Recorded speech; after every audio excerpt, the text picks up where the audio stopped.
Robert Tulfo, Tudulinyaw, kung magkano pinapatak ng katulong o kasambahay because I'm working in this Philippines and Palbar Home Takalong Lumpo, Barangay Bahaydor Street, location Project City, and my home is number 3. Andito yun sa mga vlog ko lahat sa YouTube.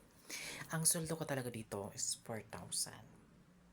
So, ang allowance ko naman is 2,000. So, napag-iwanan ako ng bahay kasi ang amo ko nasa abroad directly. For a justice for Philippine about kasambahay. Bakit ang baba ang sweldo ko? So, ngayon, sinasamantala ko ng matanda na to. At pinagtyagaan ko kasi, kaya tumagal ako dito. Kasi inaantay ko yung aking taxes sa government for money tax. Bakit hindi binibigay sa akin ng President Marcos? O Amerika. Di ba sinasabi ko sa inyo pag hindi nyo inibigay sa akin yan, yung ulo ng bus ko na si Sinaida Opinaldo ang pangalan niya, papadala ko sa inyo. Hindi ako natatakot kahit malaman nyo o whatever. Because it directly determines what happened in this news. Right? Tolpo?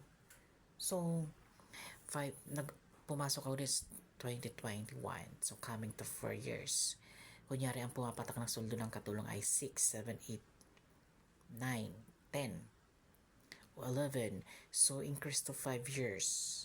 Kalahating milyon makukuha ko sa kanya kung ipapatulpo siya or dule na hindi siya tama magpasulto sa kasambahay. At saka caretaker pa ako ng bahay, napapag-iwanan ako dito. Tapos ganito lang siya sweldo sa akin. You know what? Ngayon sinasabi ko ng totoo. And what happened to me? Kaya sinasabi ko sa BBM, ngayong the end of October, kailangan ma-send mo sa akin ang cash money o call to BPI Bank.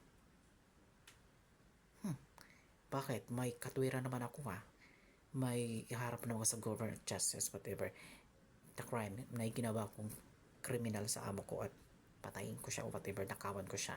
Dahil totoo naman. Diba? Pagsasamantala niyo sa akin mga Filipino people, your wrong door is this place. Kaya ngayon, magbalot-balot na kayo. Okay? This is false now. 2025 October 16. Directly. So I'm watching to Tulfo to Rapidol News. At patawag niyo sa barangay ang bus ko. Okay? Dahil baka umuwi na yung November, October. 10 months na siya sa Canada. Siyempre pauwi na yon. Kaya